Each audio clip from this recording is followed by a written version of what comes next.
I'm T. Bennett. I live in Vale, Utah. I'm a farrier by trade, and that's shoeing horses. And I ranch a lot, own a few of my own cows, and help a lot of other people around here ranch too. I got a little girl, her name's Emerson Bennett, and I got my wife's Taylor. And they both ride?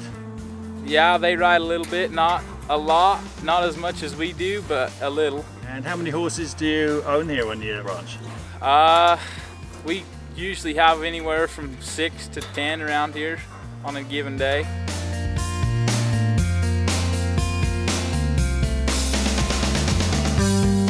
So when we mark these calves, we have to put a mark in the ear for proof of ownership.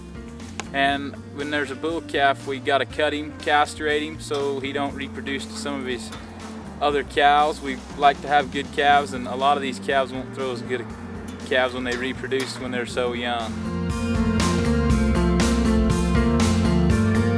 We're gonna rope the calf, and we'll stretch him out, and then I'll kind of get my horse close, and I'll keep him dallied up, and then I'll get off and work him while my horse holds the rope in the feet.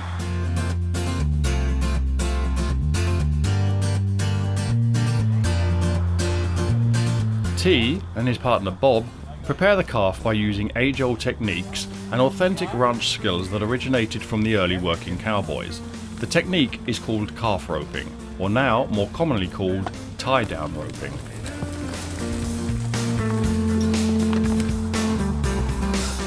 T is the header and Bob is the heeler.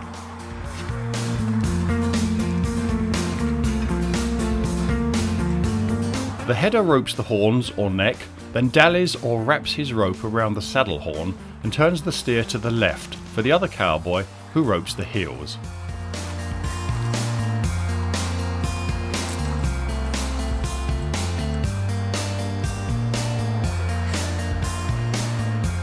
T cuts into a soft part of the ear to mark it as an aid for identification purposes.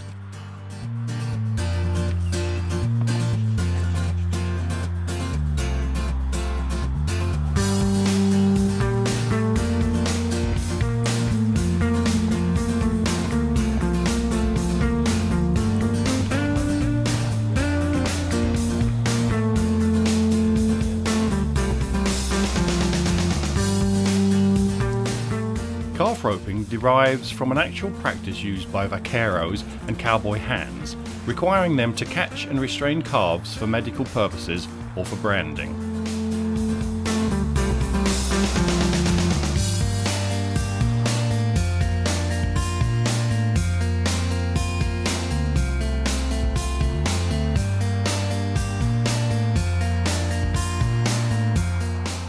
Okay, so when we work these calves, we have to put proof of ownership, kind of is what you'd call it in their ear. It's just called a mark in the ear. This marks a slit and an underbit in each ear. There's one in both ears. It's probably kind of hard to see, but it's a slit and underbit. And then all the bull calves, we have to cut them. We have to cut their nuts out. Castrate them. You castrate them, so we cut the sack, pull them out. A lot of times if we have our dogs, we can feed them to the dogs too. And then 2 guys rope it, and then we keep a heel rope on the 2 hind feet so you don't get kicked when you're working the calves too.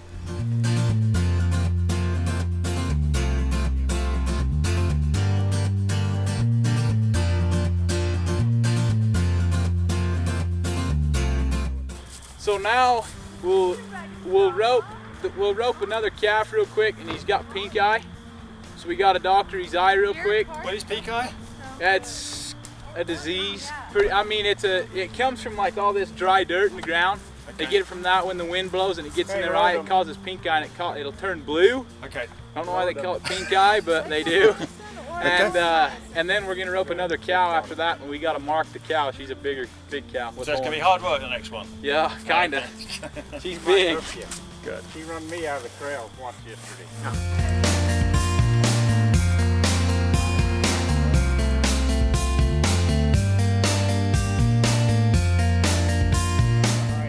Pink eye in cattle is treated with a subconjunctival injection of antibiotics to kill the infection and steroids to help with the inflammation. Yes, this hurts the animal initially, but it works wonders.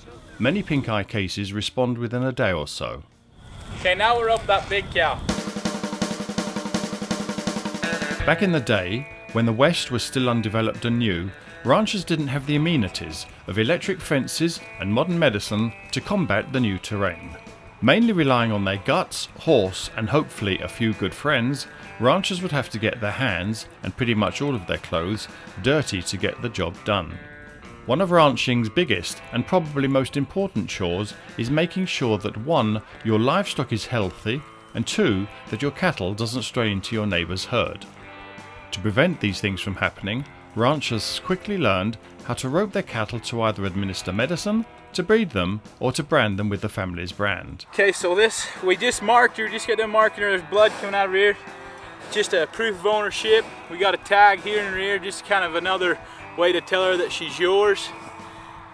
We actually have to register these marks through the BLM, through a government organization, and they have to be registered along with the brand here. We put a brand on their hip. You can put it anywhere on the cow as long as it's registered, but I put mine on the hip. Okay, so it looks like a kind of inverted cross at the moment. Yep. Okay, and that's the T brand? Yeah, that's the T brand right there. Good. Okay, where should I be when you let her go?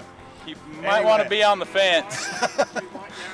Yeah, out of the corral. That's cool. That son of a bitch might hook you. Yeah, that's it. Let's get out of the way then.